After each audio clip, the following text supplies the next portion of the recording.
Assalamualaikum warahmatullahi wabarakatuh.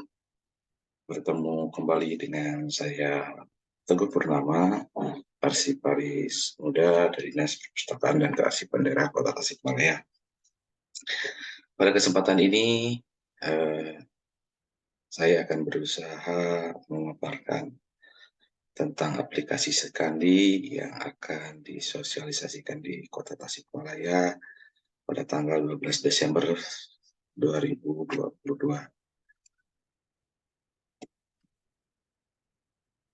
Aplikasi Srikandi ini dibangun atas eh, empat institusi.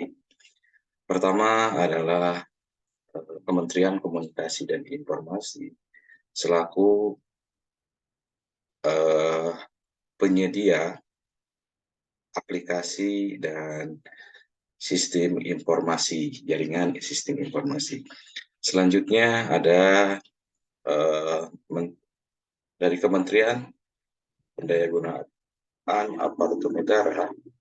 Dalam hal ini bertugas dalam membuat regulasi tentang Srikandi dan Badan Cyber Nasional bertugas untuk menjaga keamanan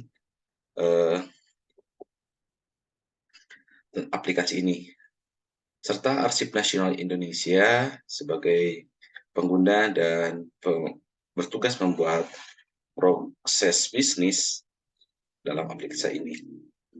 Pada tanggal 30 November 2022, Menteri Dalam Negeri Republik Indonesia memberikan surat edaran kepada gubernur dan bupati wali kota di seluruh Indonesia. Surat edaran tersebut bernomor 100.4.1 garis miring 8.557 garis miring SJ tentang penggunaan kode klasifikasi arsip di lingkungan pemerintah daerah. Surat edaran ini berbunyi menginstruksikan gubernur dan wali kota untuk menyerahkan pengelolaan persuratan dan kearsipan di lingkungan pemerintah daerah dengan berpedoman dan menindaklanjuti Peraturan Menteri Dalam Negeri 83 tahun 2022 tentang kode klasifikasi arsip di lingkungan Kementerian Dalam Negeri dan pemerintah daerah, serta menginstruksikan untuk segera menggunakan sistem informasi kearsipan dinamis terintegrasi yang kita kenal dengan Srikandi sebagai tindak lanjut dari Peraturan Presiden nomor 95 tahun 2018 tentang sistem pemerintahan berbasis elektronik. Nah, setelah itu berdasarkan Peraturan Menpan RB nomor 7 tahun 2022 tentang sistem kerja pada instansi pemerintah untuk penyederhanaan birokrasi, pada pasal 20 disebutkan instansi pemerintah mengutamakan layanan administrasi pemerintah berbasis elektronik berpemanfaatan aplikasi SPBE yang terintegrasi dan mendukung sistem kerja instansi pemerintah. Aplikasi SPBE sebagai dimaksud pada ayat 1 berupa aplikasi umum berbagi pakai. Nah, jadi pemerintah menekankan penggunaan aplikasinya adalah aplikasi umum yang berbagi pakai. Di pasal 21, pimpinan instansi pemerintah memastikan setiap unit organisasi menggunakan aplikasi umum berbagi pakai sebagaimana dimaksud dalam pasal 20 ayat 2. Ketetapan manfaat teknologi informasi dan komunikasi dan mendukung sistem kerja koordinasi dikoordinasikan oleh tim koordinasi SPBE instansi pemerintah daerah. Nah, Bapak Ibu sekalian, apa tuh arsip? Siapa yang tahu tentang arsip? Nah, sering kita menyebut bahwa ini simpan untuk arsip. Nah, apa sih arsip itu? Arsip adalah rekaman kegiatan atau peristiwa dalam berbagai bentuk dan media sesuai dengan perkembangan teknologi informasi dan komunikasi yang dibuat dan diterima oleh lembaga negara, pemerintah daerah, lembaga pendidikan, perusahaan, organisasi politik, organisasi kemasyarakatan, dan perseorangan dalam pelaksanaan kehidupan bermasyarakat, berbangsa, dan bernegara. Ya, jadi arsip itu luas. Ya, selanjutnya, nah, dalam Sri Kandi, nah, ada fitur-fitur diantaranya satu penciptaan arsip. Dalam penciptaan arsip itu tentunya ada penciptaan naskah, baik surat, perjanjian, surat tugas, surat edaran, dan sebagainya. Ya, jadi dalam fitur ini adanya registrasi naskah dinas masuk dan naskah dinas keluar.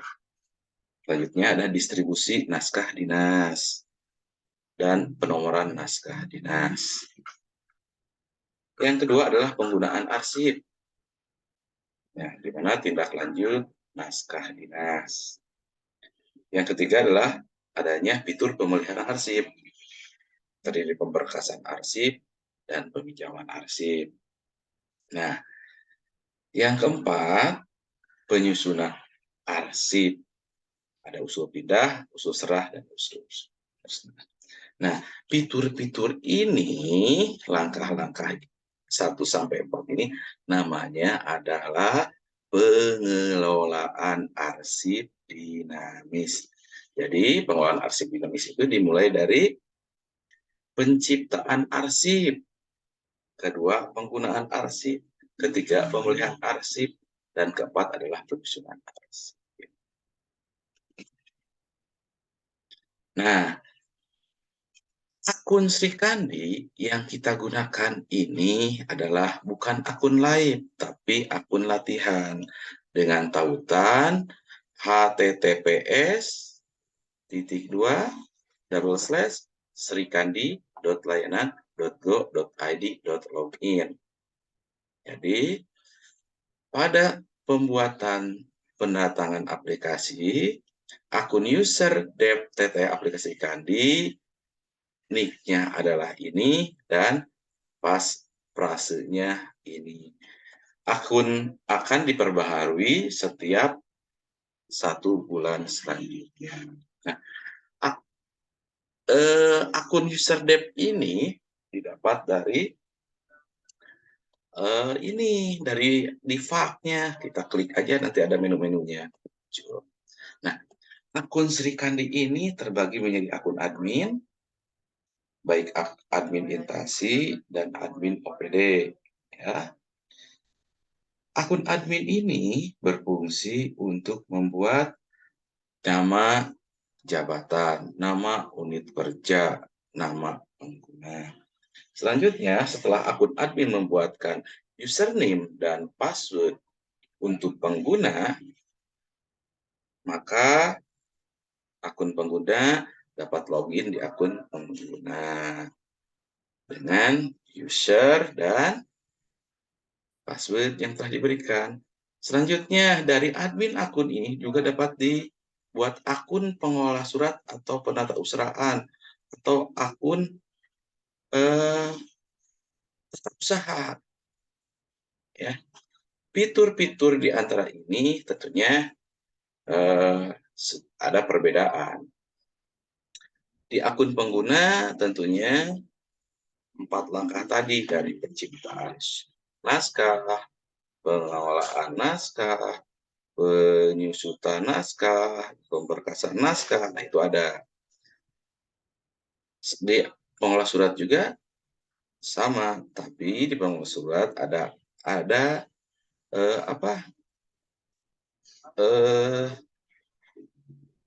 namanya itu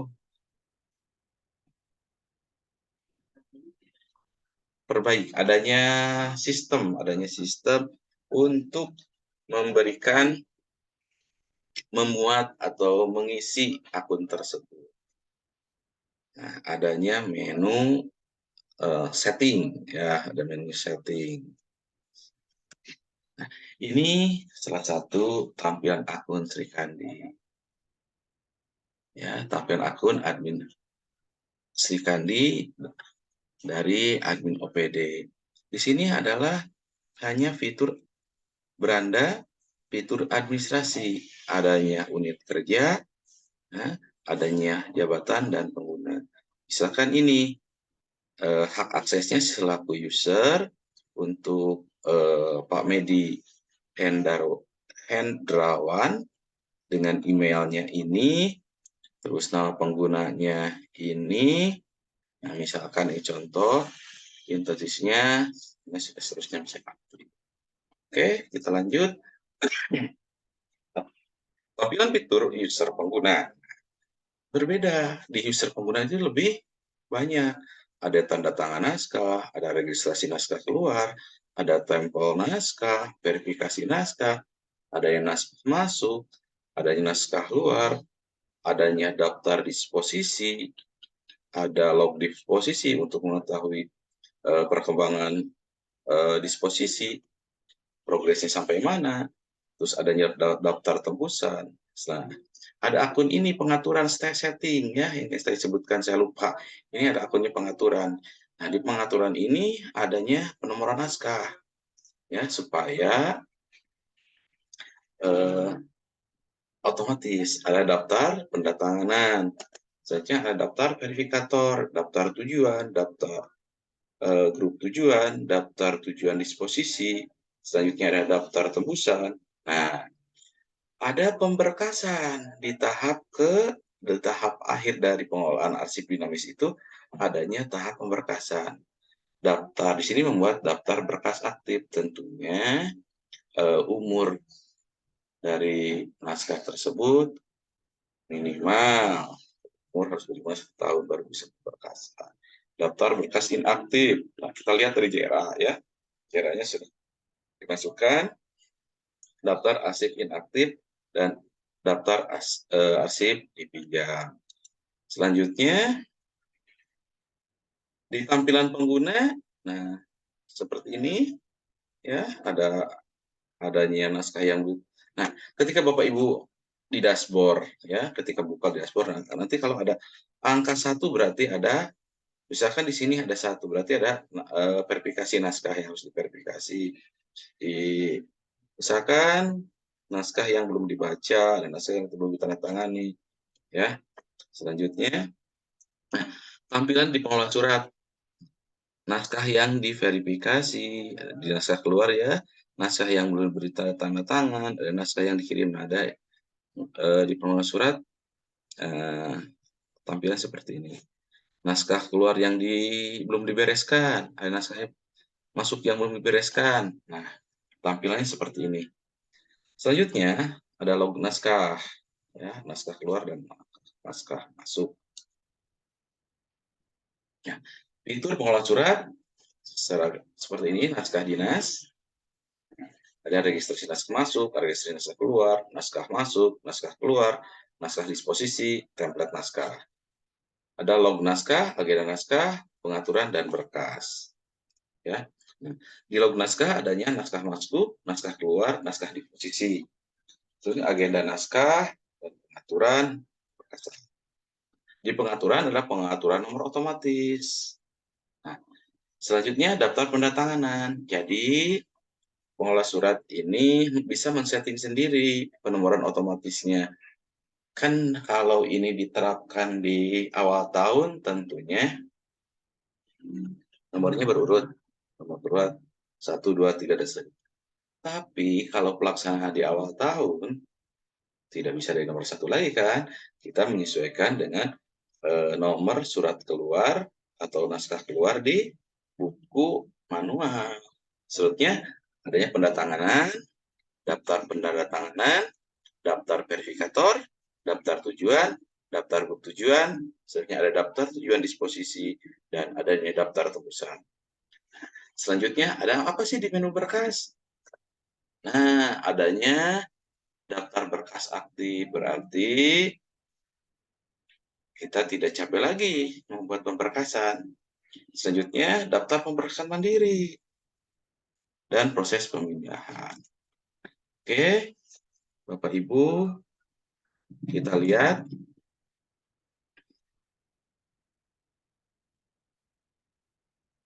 Nah, ini salah satu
memberikan nama kepada pemegang admin user admin OPD dapat dilakukan dengan mengklik tanda lingkaran hijau yang di sini.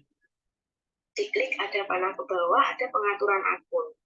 Lalu kita lakukan pengisian informasi profil dari admin OPD yang kita buat. Jadi diisikan NIK-nya, nomor induk, terus nama lengkap, nama pengguna, email, nomor telepon, juga bisa diisikan foto. Nah, fotonya dapat berbentuk JPG ya untuk filenya. Terus sandinya juga dapat diganti, password ya diganti. Nanti mohon untuk admin OPD untuk kata sandi atau password bisa disimpan dengan baik untuk memudahkan jika nanti terjadi lupa password seperti itu, karena nanti untuk seluruh user yang di dalam OPD tersebut yang akan bisa mengakses adalah admin OPD.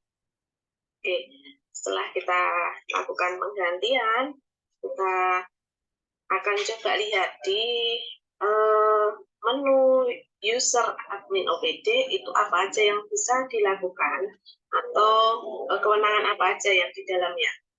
Jadi mulai dari unit kerja itu admin OPD dapat melakukan penambahan, penghapusan maupun mengedit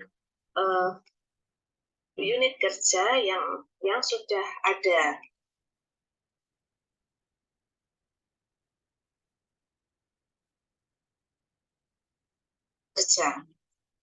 Dan unit kerja akan menampilkan keseluruhan unit kerja yang ada di dalam OPD tersebut.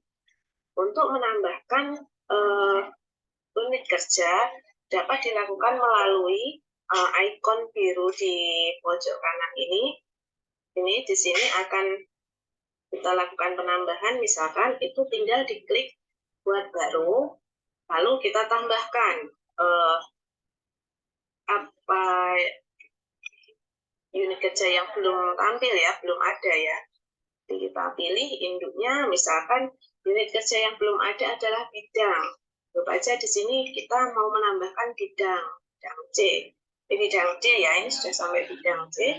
Berarti tinggal mengisi induknya, itu berarti untuk bidang itu berarti kepala dinas. Lalu kita masukkan bidang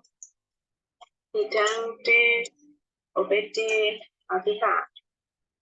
Seperti itu, singkatan, tidak perlu diisi, dikasih seperti itu aja, kode juga bisa kosongi seperti ini. Lalu klik simpan. Maka ketika kita lihat pada bagian unit kerja, dia akan tampil. Seperti itu. Dia akan tampil di sini. Bidang D, OPD latihan.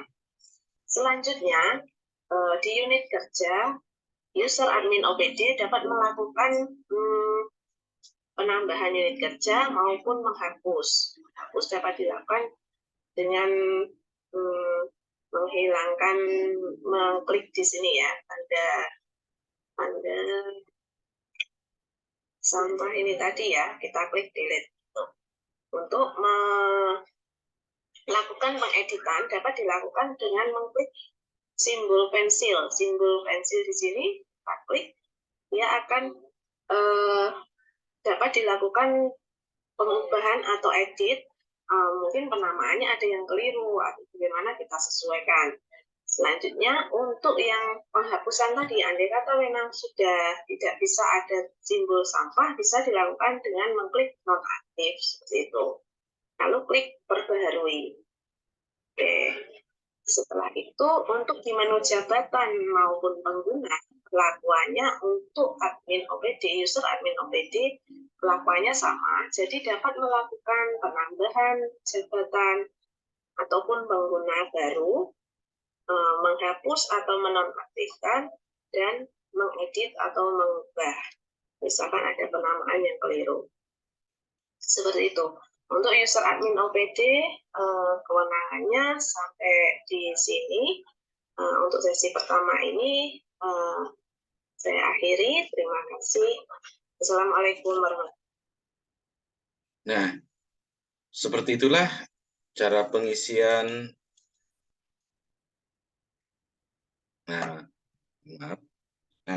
Seperti itulah pengisian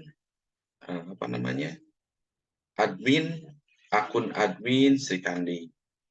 Selanjutnya, kita akan membuat bagaimana fitur di akun user, akun pengguna.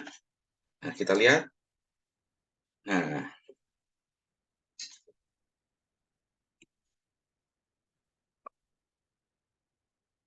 pada tutorial ini yang digunakan adalah Srikandi versi BIMTEK di laman srikandi.layanan.go.id. Untuk penggunaan versi live, silakan kunjungi laman srikandi.arsip.go.id.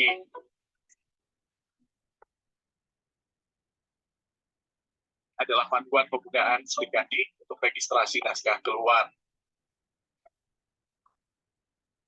Masukkan nama pengguna beserta password akun Srikandi yang telah didaftarkan. Dalam panduan ini kita gunakan akun tata usaha Biro Umum dan Pengadaan sebagai konseptor surat. Sebelum melakukan registrasi naskah keluar, silakan unduh terlebih dahulu template naskah dinas yang akan dibuat pada menu template naskah. Ketik nama naskah pada kolom filter untuk mencari template naskah. Pada panduan ini kita gunakan template naskah nota dinas. Setelah mengunduh template naskah, kita edit template naskah tersebut sesuai dengan naskah yang ingin kita buat. Berikut adalah contoh template naskah nota dinas yang telah diunduh. Dan berikut adalah contoh template naskah nota dinas yang telah diedit.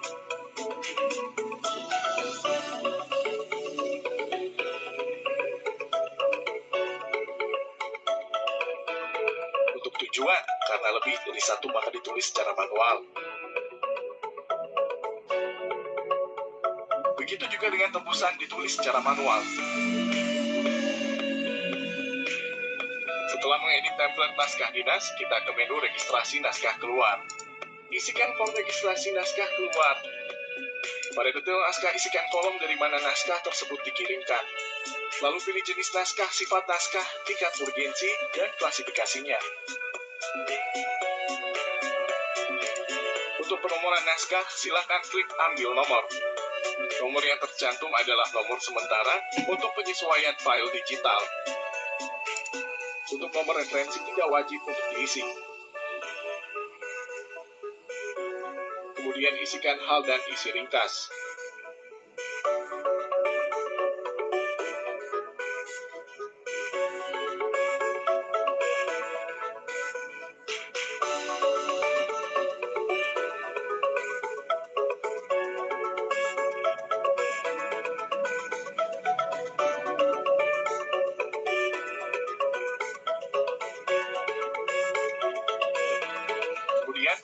mengupload naskah yang telah kita edit sebelumnya dengan mengklik Choose File. Jika terdapat lampiran naskah, maka upload file lampiran dengan mengklik Browse. Pilih grup tujuan jika tujuan naskah lebih dari satu. Sebelumnya pastikan buat terlebih dahulu grup tujuan pada menu pengaturan. Untuk menambahkan tujuan di luar grup tujuan, silakan tambahkan pada tujuan utama. Lalu pilih tujuan tembusan naskah dinas.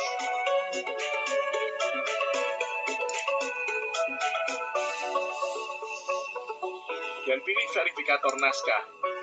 Lalu pilih penandatangan naskah dinas. Pilih tipe tanda tangan TTE jika penandatangan telah memiliki tanda tangan elektronik tersertifikasi. Kemudian klik simpan. Lihat status naskah pada daftar log naskah keluar. Klik ikon mata untuk melihat detail naskah yang telah dibuat.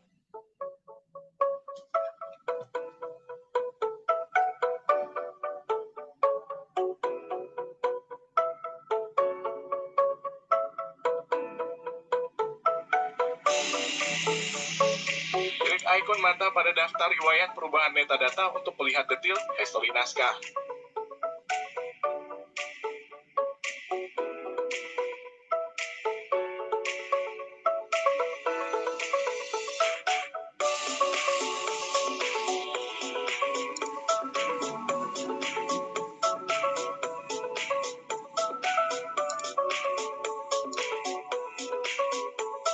Kemudian kita coba masuk akun Sri Kandi menggunakan akun user yang menjadi verifikator naskah.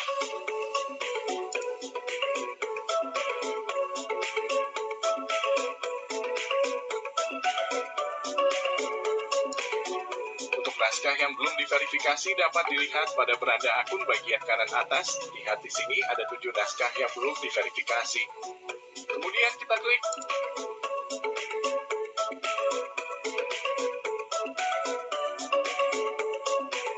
Lalu klik ikon mata pada naskah yang masuk. Scroll ke bawah lalu klik ikon pensil untuk memverifikasi naskah.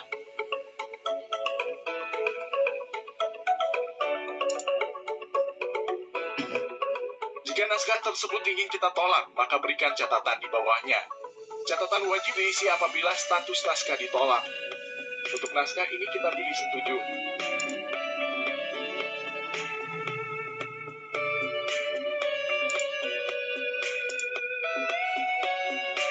Kemudian kita coba masuk Sri Kandi menggunakan akun user yang menjadi penanda tangan naskah.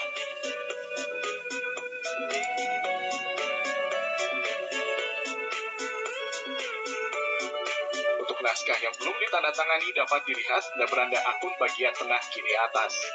Terlihat di sini ada satu naskah yang belum ditandatangani. Kemudian kita klik, lalu klik kembali tanda ikon mata.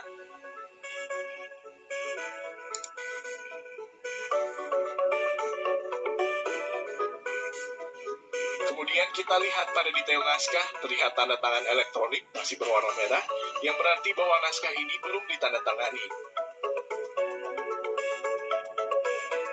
Kita klik ikon pensil untuk menyetujui atau menolak naskah.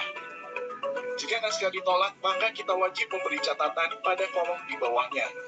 Untuk naskah ini kita pilih setuju.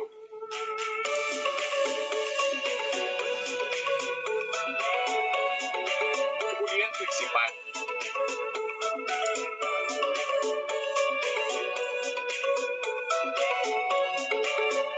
Kemudian untuk menandatangani naskah kita klik ambil nomor terlebih dahulu. Nomor yang muncul adalah nomor yang nanti tercantum pada naskah dinas.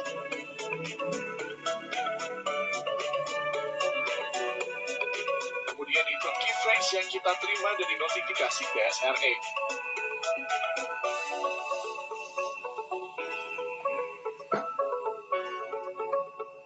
Kemudian klik proses TTA.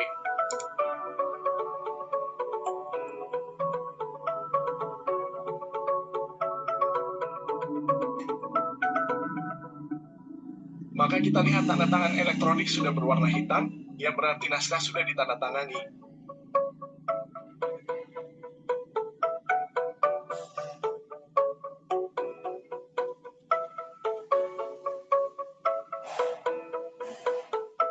Bagian nomor dan tanggal naskah juga sudah beralih warna menjadi hitam.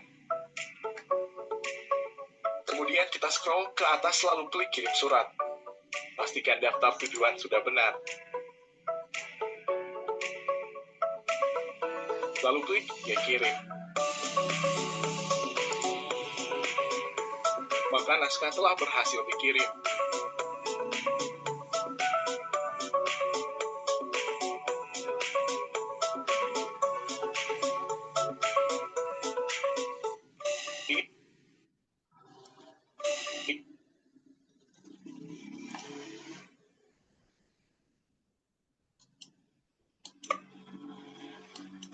Ini adalah tutorial penggunaan aplikasi Srikandi di lingkup Kementerian Pertanian.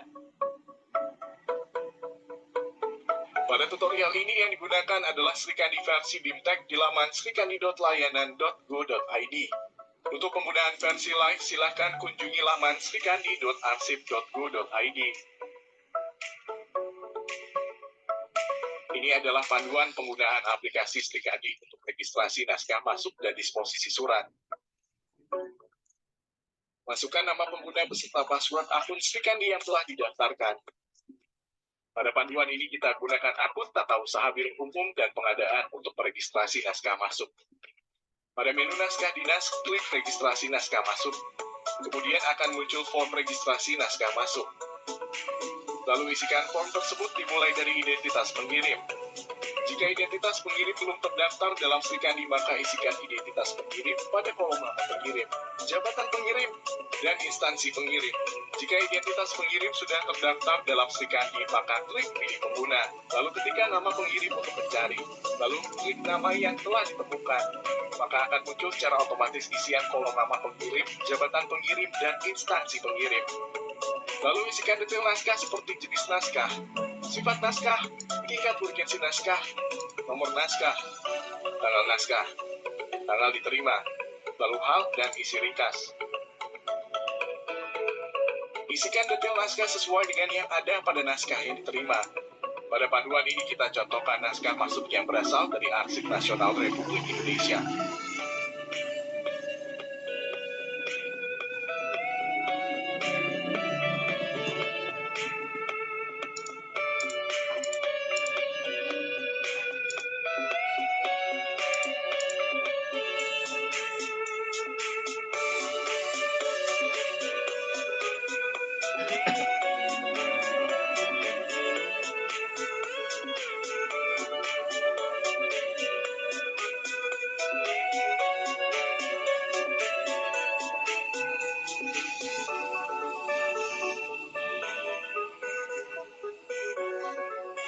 Kemudian upload naskah yang telah di-scan dalam bentuk PDF dengan mengklik Choose File.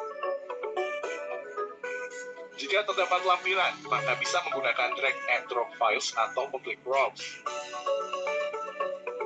Lalu, isikan tujuan utama surat.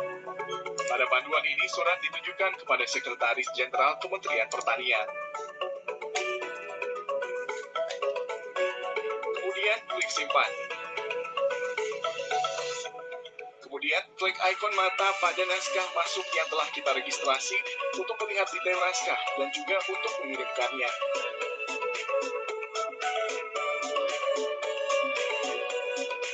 Untuk melihat detail tindak lanjut naskah seperti balasan atau disposisi yang telah dilakukan berada di bagian paling bawah dalam detail naskah. Pada bagian paling atas detail naskah, kita klik kirim naskah, kemudian pilih ya kirim. Maka naskah telah berhasil diberikan bantuan. Kemudian kita coba masuk Srikandi sebagai user penerima surat tersebut.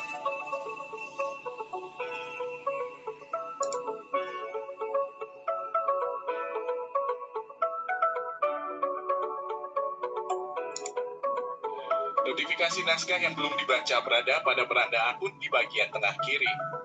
Kemudian klik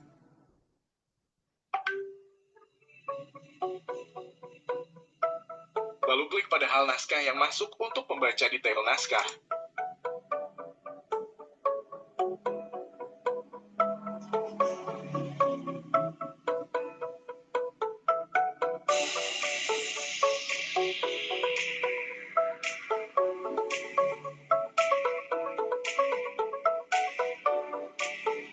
Klik tindak lanjut pada bagian kanan atas detail naskah untuk membalas surat atau melakukan disposisi. Pada panduan ini kita contohkan disposisi.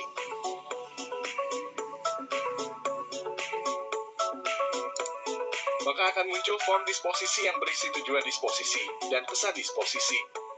Jika pengguna yang akan diberikan disposisi tidak terdapat dalam tujuan disposisi, maka ketikkan nama pengguna tersebut pada kolom tujuan lainnya. Kemudian pilih pesan disposisi.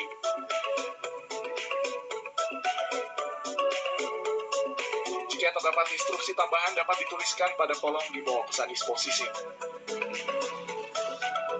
Kemudian tentukan batas waktu penyelesaian disposisi.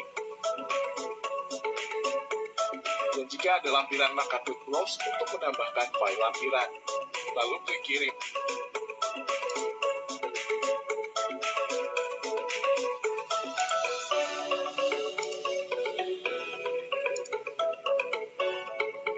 Kemudian kita masuk ke Sikanis bagi pengguna yang menerima disposisi.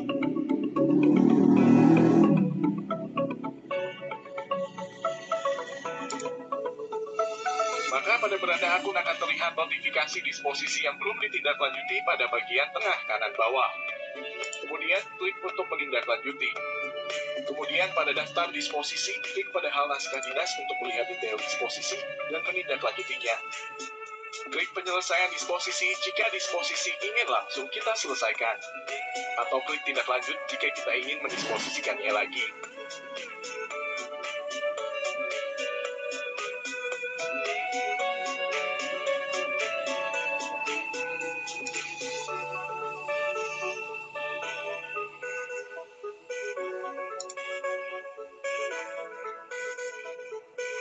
Pilih tujuan disposisi, lalu pilih pesan disposisinya. Lalu klik kirim jika pesan disposisi serta batas waktu penyelesaian disposisi telah sesuai.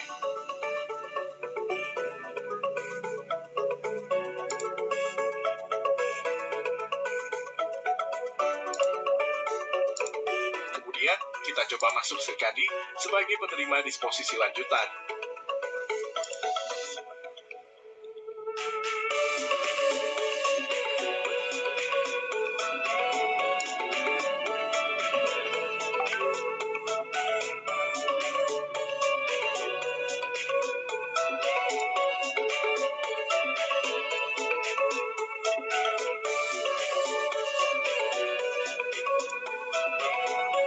Pada peranda akun, kita lihat notifikasi disposisi yang belum ditindaklanjuti, lalu klik. Maka, pada daftar disposisi kita pilih naskah yang ingin ditindaklanjuti dengan mengklik hal naskah. Kemudian pada detail disposisi, kita bisa memilih tindak lanjut untuk mendisposisikannya kembali atau pilih penyelesaian disposisi jika ingin menyelesaikan disposisi tersebut. Pada panduan ini kita pilih penyelesaian disposisi. Pada form penyelesaian, kolom keterangan wajib untuk diisi. Pada panduan ini kita contohkan dengan mengisi kata siap. Penyelesaian disposisi hanya bisa satu kali, maka tidak dapat diedit ataupun dihapus setelah kita klik simpan. Maka pada tabel histori naskah, dapat kita lihat bahwa naskah yang telah kita berikan penyelesaian disposisi akan berketerangan disposisi selesai.